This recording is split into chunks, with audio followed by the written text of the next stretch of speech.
이 말씀을 가지고 오늘 사실은 맥주 감사 주일이에요. 그래서 하나님의 요구라는 제목으로 은혜를 나누고자 합니다. 오늘 말씀해 보니까 이스라엘의 내 하나님 여호와께서 내게 요구하는 것이 무엇이냐라고 시작하십니다. 나와 여러분들은 하나님이 나에게 무엇을 요구하고 계시는 것 같습니까? 하나님은 우리에게 뭘 요구하고 계실까? 여러분들이 한번 자신의 속으로 한번 생각해 보십시오. 하나님이 나에게 무엇을 요구하고 계실까? 나는 하나님께 무엇을 드릴까? 하는 것을 생각해 보니까 내가 보니까 가진 것도 없어요. 내가 보니까 지식이 없어요. 내가 보니까 힘이 없어요. 내가 보니까 뭘 할 게 아무것도 없는 것 같은 거예요. 하나님, 나는 지금 하나님을 향하여서 바라보니까 드릴 것이 없습니다 하고 생각하십니까? 남들처럼 내가 가진 게 많으면은 하나님 막 힘껏 드려서 모든 걸 해결하고 싶은데, 아니면은 내가 젊음이 있어서 내가 인기가 있어서 나가서 막 사람들에게 외쳐서 사람들을 전도하면서 드릴 것인데, 아니에요. 신명기 10장 12절에는 이렇게 말씀하고 있습니다. 이스라엘 내 하나님 여호와께서 내게 요구하는 것이 무엇이냐? 오늘 말씀, 곧 내 하나님 여호와를 경외하며 그의 모든 도를 행하고 그를 사랑하여 마음을 다하고 뜻을 다하여 내 하나님 여호와를 섬기라고 말씀하고 있는 거예요. 하나님이 요구하시는 것은 많은 것이 아니에요. 큰 것이 아니에요. 하나님이 우리에게 요구하시는 것, 나와 여러분들에게 요구하는 것이요, 하나님을 섬기라는 거예요. 하나님을 섬기라는 거예요. 하나님을 섬긴다는 것이 무엇일까? 우리가 섬긴다는 건 뭐예요? 그분을 높여드리는 거예요. 그분을 인정해드리는 거예요. 그분을 사랑하는 거예요. 우리가 사람들 이야기할 때도 예를 들어서 여러분들이 누구를 한 사람을, 아주 유명한 사람을 존경하는 분이 있다고 생각해 보십시오. 근데 그분은 나를 알지도 못해.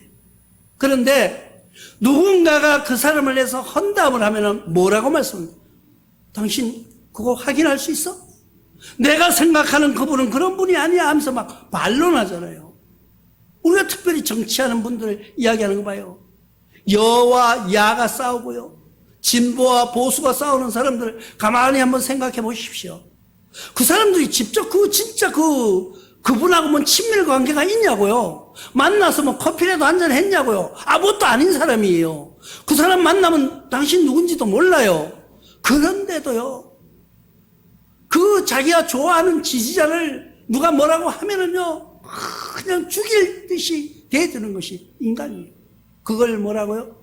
우리는 그 사람의 열성 팬이라고 하는데, 그분을 존경하는 사람들이에요. 우리가 생각할 때는, 또 반대편에 생각할 때는, 야, 저 사람 뭐 정신없는 사람이라고 이렇게 얘기할 수 있지만은, 그러나 그것이 뭐예요? 그 사람 자신에게 최대한 존경의 표시라는 거예요. 내가 좋아하는 그 사람을 누군가가 비방하면은, 내가 존경하는 그 사람을 누군가가 헌담하면은 분노해서 참지 못하는 거예요. 나와 여러분들은 하나님을 그런 한 인간의 모습처럼이라도 생각하고 계시냐는 거예요. 누군가가 하나님을 향하여서 헌담을 한다고 하면은 우리는 어떻게 해요? 그냥 보고만 있지. 아니에요. 하나님은 그러신 분이 아니라고 변론할 수 있는 그런 용기가 있어야 돼요.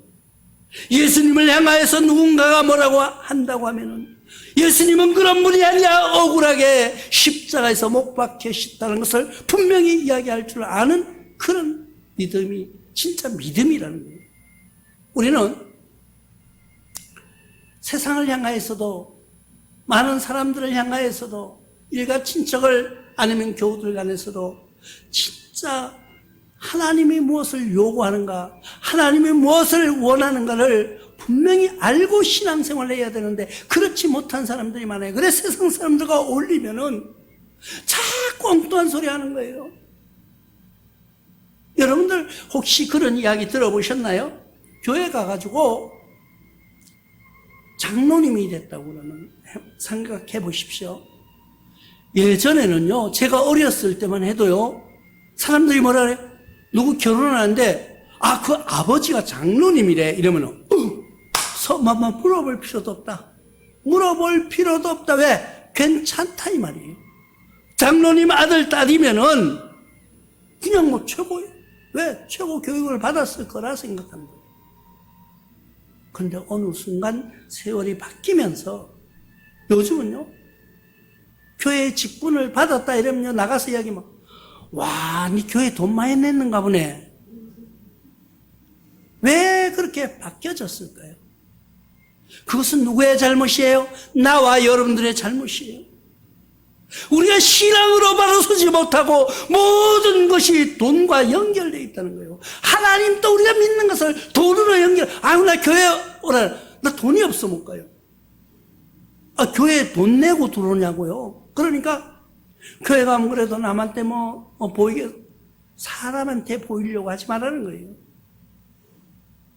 하나님 앞에 나올 때요, 하나님은 나의 모든 것을 다 알고 있어요. 하나님은 나의 모든 것을, 나의 허물과 잘난 것과 못난 것, 상처난 것 다 알고 있습니다. 그런데 뭘 가식적으로 드러내려고 그래요. 교회에 오면은요, 나는 죄인입니다. 죄인입니다. 제가 설교할 때 언제가 제일 힘든지 아세요? 여러분들이 많으면은요, 신이 나서요, 설교가 너무너무 쉬워. 그런데 저녁 예배에 아무도 안 오고 집사람 혼자 딱 앉혀놓고 설교를 할 때요, 이건 뭐 거짓말 할 수도 없어. 물론 설교가 거짓말 하는 건 아닌데, 나에서 나보다 마누라보다 더 잘 아는 사람이 누가 있겠어요? 나의 모든 것을 다 알고 있는 거야. 그러니까 뭘 거룩하게 포장할 필요도 없고요, 뭘 할 말이 없는 거예요. 그러니까 성경 말씀만 하는 거예요. 성경 말씀만. 왜? 내가 포장한다고 포장이 되나요? 네 다 알고 있어. 하나님은요, 그와 같이 아내보다 더 잘 알고 계신 분이 누구예요? 하나님. 나에 대해서 내 아내보다 많은 것을 알고 있는 분이 하나님이다. 부부간에는요, 솔직히 속일 수도 있어요. 근데 알고도 모르는 척하고 넘어가고요, 몰라서 모르는 것도 있고요.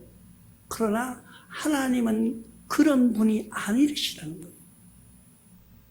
하나님이 나에게 요구하는 것은 뭐예요? 하나님을 거룩하게 섬기라는 거예요. 거룩하게 섬기는 것은 무엇일까? 내가 진짜 하나님 앞에 거룩하게 하는 걸, 내가 매일 목욕하고 하나님 앞에 무릎 꿇고 단장하고 좋은 옷 입고 나온다고 거룩한 것이 아니에요. 하나님께서 요구하시는 건 계명을 준수하라는 거예요. 계명을 준수하라는 거예요. 계명이 뭘까? 오늘 13절 보면은, 내가 오늘 내게 행복을 위하여 내게 명하는 여호와의 명령과 규례를 지킬 것이야.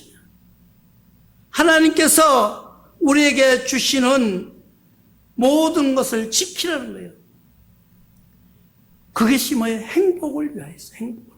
그 하나님을 믿는 것, 하나님 앞에 이 법도를 지키는 것이 행복한 거예요. 아, 이거 무슨 말도 안 되는 소리야. 하나님 앞에 법을 지키는 게 뭐 행복한 거냐고요. 이렇게 물으신다면요, 그럼 하나님 법도를 위반하는 것이 행복할까요? 아니에요. 우리는 어느 날 집사람하고 이렇게 차를 타고 어느 곳을 지나가고 있어요. 그런데 이러는 거예요. 저 집이 굉장히 장사가 잘 된 집이야. 돈을 갑자기 많이 벌어요. 무슨 이제 영업을 하는 집인데 엄청 돈을 많이, 고객이 얼마나 많은지 막 줄을 서가지고 있는 그런 집이에요. 근데 그 집이 문을 닫았더라고요. 왜 닫았을까? 저 장사가 그렇게 잘 되는 집, 돈을 그렇게 버는 집, 위치도 좋고요, 차대기도 좋고요, 그런 집이 문을 닫은 거예요. 확실한 증거는 없죠. 소문에 의하면은 그 남자에게 새로운 여자가 생겼다는 거예요. 그러니까 여자는 또 질 수 있나? 니만 그래? 그 여자에게도 새로운 남자가 생겼다는 거예요. 그러고 나니까 어떻게 했어요? 파산이 된 거예요. 그 잘 나가던 사업체가 하루아침에 문을 닫아버리는 거예요. 그게 뭐예요? 하나님의 법도에는요, 네가 아무리 있어도 다른 여자 쳐다보지 말라 그랬거든요. 쳐다보려니까 그냥 이렇게 보지 말라는 것이 아니고 음영한 마음을 가지고 그 여자를 쳐다보지 말라. 여자도 다른 남자 보지 말고 신랑 맞춰줬잖아. 그러니까 그냥 살으라는 얘기거든요. 그런데 그게 하나님의 법이에요. 하나님의 계명이에요. 근데 그 계명을 바꿨더니까, 그 계명을 지키지 않았더니까, 그 계명을 준수하지 않았더니까 잘 나가던 사업체가 문을 닫아버렸다는 거예요. 그게 그냥 우리가 농담으로 들을 이야기가 아니라는 거예요. 나와 여러분들이 신앙 속에서도, 나와 여러분들에게 하나님을 향하는 마음 속에서도 그 계명을 잊어버렸다면 나의 생활이 비틀어질 수밖에 없는 거예요. 자꾸 잘못된 길로 가는 거예요. 근데 계명을 지키면 어떻게 한다고요? 하나님이 약속해 주셨어요. 출애굽기 20장 6절에 나를 사랑하고 내 계명을 지키는 자에게는 천대까지 은혜를 베푸니라고 약속하고 계십니다. 하나님의 약속이에요. 이거는 뭐 내가 여러분들하고 약속하는 것이 아니에요. 성경을 통해서 보니까 하나님이 백성들, 하나님을 따르는 민족에게 해 주시는 약속이라는 거예요. 우리는 그런 약속을 지킬 줄 아는 멋있는 사람이 되시길 바랍니다. 세상에서 멋있는 사람이 얼마나 어떤 사람인 줄 아세요? 내가 농담으로 자꾸 이제 그냥 밖에서 사람들하고 이야기를 들었는데 어떤 분이 무슨 하청을 받으려고 한 곳에 간 거예요. 서류를 낸 거예요. 그 서류를 보더니까 이 사람이 자꾸 꼬투리를 잡는 거야. 이걸 뭐가 잘못됐다, 다시 해와라. 그거는 뭘까요? 네가 마음에 안 든다는 거예요, 한마디로. 그래가지고 이 사람이 어떻게 했을까요? 화가 난 거예요. 에라이는 니도 한번 고생해보라고. 다음에 다 서류를 쓰는데 한자로 다 써온 거야. 이 사람은 옛날 사람이라서 한자를 많이 아는 분이에요. 그래가지고 모든 서류를 한자로 딱 적어준 거예요. 젊은 사람이 영어는 잘하는데 한자를 못하는 거예요. 이게 보니까 무슨 말인지 하나도 못 알아듣겠는 거예요. 그래도 뭘 보고 되고 가부의 결정을 하려면은 뭐 때문에 안 된다고 판단을 해야 되는데 이게 뭔지를 알아야지 판단을 하지. 그럼 그 사람이 어떻게 됐을까요? 쫓아오죠. 아까와는 달리 선생님 이게 도대체 무슨 말입니까? 이게 무슨 말입니까? 그게 자기가 아는 것이 전부인 줄 알고 내가 가진 것이 최고인 줄 알고 외쳤던 그 사람도 상대방의 그런 지식에 굴복하는 것을 우리는 볼 수가 있는 거예요. 이거는 농담이 아니고 실화로 있던 이야기예요. 그런데 나와 여러분들이 보기에는 어리숙해 보여도요. 보기에는 조금 남들이 볼 때 좀 모자란 것처럼 보여도 그 마음속에 그 가슴 속에 뜨거운 하나님의 사랑이 임재하고 계시다면은 여러분들은 최고의 인테리가 되는 거예요. 최고의 사람이 되는 거예요. 그것이 뭔 줄 아세요? 내가 옛날에 어떤 그 교육을 갔는데 다 목사님들이 모였어요. 목사님들이 모여서 강의를 하는데 강의 잘하죠. 그 목사님들 모아놓고 강의하는 분들은요 그냥 아무렇게나 하면 안 듣거든요. 목사님이 남의 설교 잘 안 들으려고 그래요. 자기 설교가 제일 잘하는 줄 알고. 근데 한 분이 저 시골에서 왔는데 좀 젊은 사람, 키도 좀 안 하고요. 볼품이 없어 보니까. 그리고 옷도 후줄구리한 거 어디서 그냥 싸구리를 입고 간 것 같아 보니까. 그런 사람이 자기가 강사라는 거예요. 그 사람이 픽픽 웃어요. 뭐 저런 사람이 강사냐고. 근데 드디어 이 사람 시간이 되었습니다. 근데 그 입에서 통하여 나오는 말씀이 너무나도 놀랍고 뜨거운 말씀들이 쏟아져 나오자 조금 전에 그 사람을 깐봤던 그 사람들이 갑자기 자세가 똑바라지는 거예요. 딱 앉아. 그게 뭐예요? 하나님의 뜨거운 열정. 하나님이 내 가슴 속에 들어와서 내 가슴 속에 자리 잡고 계시는 그 성령님의 은혜로 그렇게 잡으시려면은, 하나님의 성령이 내 가슴 속에 좌정하시려면은, 아이고, 내가 날라리처럼 아무 데나 가서, 술도 마시고, 어디 가가지고 노름 타고, 그런 사람, 그런 그릇에 하나님의 성령이 임재하실까요? 아니. 남이 보기에는 부족한 것 같지만은, 하나님이 그와 함께 하실 때, 그 사람이 멋있어 보이는 거예요. 우리는 운동할 때도 보잖아요. 저기 올림픽 같은 데 나가가지고 운동하시는 분들, 막 그 사람이 얼마나 예뻐 보여요. 특히 양궁을 했다 하면요, 우리나라 1등이에요, 1등. 양궁 선수들은요, 국가 선발, 국가 대표 선수가 되는 순간 금메달이라는 거예요. 그러니까 국내 선수 되기가 그만큼 힘들다는 거예요. 근데 그 사람이 얼마나 금메달 탁 쐈단 말이에요. 얼마나 이뻐 보여요. 또 배구, 농구, 뭐든지. 근데 사실상 있죠. 그 운동하는 분이 그렇게 안 이쁘거든요. 좀 안 이뻐요, 그죠? 운동하는 분들. 그런데 그분들이 보면은요, 그냥 메달을 받는 순간 보면요, 아이고, 저렇게 이쁜 여자가 막 너무너무 이쁜 거야, 막 너무너무 이쁜 거. 그런데 나중에 보면은요, TV에 이렇게 나올 때 보면, 그때 그 사람 아닌 것 같아. 네, 그때보다 덜 이뻐 보이는 거예요. 그런데 왜 그 사람 속에 그 기술이 있는 것도 그렇게 이뻐 보이는데, 기능을 가진 그 사람도 그렇게 멋있어 보이는데, 하물며 하나님의 성령이 나와 함께 계실 때는 남들이 볼 때 얼마나 이뻐 보이겠느냐. 하나님이 나와 함께 하십니다. 그런데 그런 사람이 아무나 되는 것이 아니에요. 하나님이 택하신 사람이라는 거예요. 오늘 말씀 하반절에 보니까 마지막 여호와께서 내 조상들이 기뻐하시고 그들을 사랑하사 그들의 후손인 너희들을 만민 중에서 택하셨음이 오늘과 같으리라. 하나님이 나와 여러분들을 택해 주셨다는 거예요. 지금 여기와 앉아 계신 분들이 하나님이 택해 주시 아니하시면은 여기에 올 수가 없는 거예요. 하나님이 택해 주신 이 순간, 하나님이 나를 선택해 주셨기 때문에 내가 여기와 앉아 있는 이 순간 감사하시기 바랍니다. 하나님의 요구가 별 것이 아니에요. 정말 돈이 없어서 교회 못 간다는 거는요, 그건 인본주의 사상이 사람 중심. 왜? 체면을 가지고 내가 나가서 그래도 막 가가지고 교회 가서 뭘 좀 뽐내려고. 교회는 뽐내는 데가 아니에요.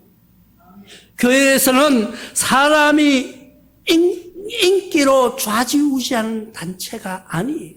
하나님의 나라는 하나님의 성령이 얼마나 임했느냐에 따라서, 하나님과의 교제가 얼마나 이루어지느냐에 따라서, 하나님이 그를 얼마나 사랑하고 있느냐에 따라서 그 사람의 인격이 바뀌어지는 거예요. 만약에 세상적으로 많은 지식을 가지고 목회자를 세운다 그러면요, 저는 할 수가 없어요. 저 같은 사람은. 왜? 유학 갔다 온 박사학위, 요즘은 옛날에 한 개만 가져도 박사님 있잖아요. 요즘 한 개 가지면요, 그냥 김 박사, 이 박사 이래요. 보통 한 4개, 5개, 10개씩 가진 사람도 있어요. 그럼 그런 분들이 다 하죠.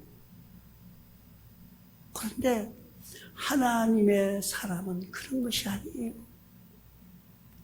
하나님의 요구는 우리가 세상에서 인기나 세상에서 권력이나 세상에서 부를 요구하는 것이 아니라, 하나님의 요구는 하나님을 잘 섬기는 그 종을 선택하신다는 거예요. 나와 여러분들은 누구에게도 기죽지 마시기 바랍니다. 누구에게도 쫄 필요도 없어요. 나는 왜 하나님이 나를 택해 주셨기 때문에 나는 당당한 거예요. 하나님이 나를 선택해 주셨기 때문에 나는 힘이 있는 거예요. 그래서 베드로 기자는 이렇게 말합니다. 베드로전서 2장 10절을 통해서 너희가 전에는 백성이 아니더니 이제는 하나님의 백성이요. 전에는 국료를 얻지 못하였더니 이제는 국료를 얻은 자니라. 그게 우리에게 주시는 감사예요. 하나님이 전에는 내 백성이 아니었더니 이제는 내 백성이라는 거예요. 전에는 하나님의 국유를 얻지 못하던 자가 이제는 국유를 얻었다는 거예요. 얼마나 감사할까요? 하나님의 요구에 우리가 응답하는 시간입니다. 이제는 나와 여러분들은 이제 하나님의 요구가 무엇일까 궁금하셨으면은 하나님의 요구는 바로 이런 것이구나. 하나님을 잘 섬기는 것, 하나님 앞에 무릎 꿇고 기도하는 것, 그것이 하나님의 요구라는 것을 기억하시기 바랍니다. 이 세상을 창조하신 하나님, 모든 것이 하나님인 것인데 우리에게 뭘 달라고 하시겠어요? 하나님이 요구하신 것은 하나예요. 하나님이 원하시는 건 오직 하나, 하나님만 바라보고 섬기라는 거예요. 그런 섬김, 그런 하나님의 요구에서 우리가 응답받아 주님께 영광 돌리며 승리하는 삶을 살기 줄 주님의 이름으로 축원합니다. 고마우신 아버지,